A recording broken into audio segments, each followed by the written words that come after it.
In this video, we will discuss how to have shared interfaces between your Nest.js app and client application, for example, Next.js. So, let's start.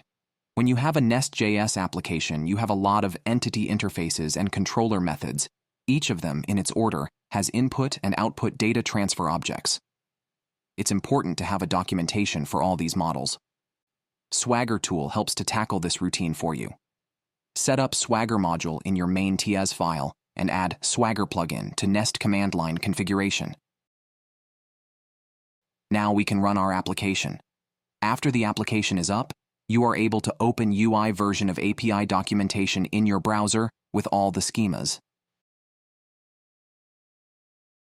To generate TypeScript interfaces for your client app, you need to open JSON version of API documentation.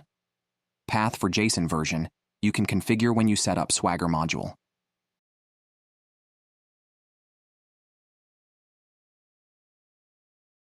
Then, let's open our client application. To generate TypeScript interfaces, we need such library as swagger-typescript-api. After installation, we need to execute the following command, which you can find in the video description: npx swagger-typescript-api-p.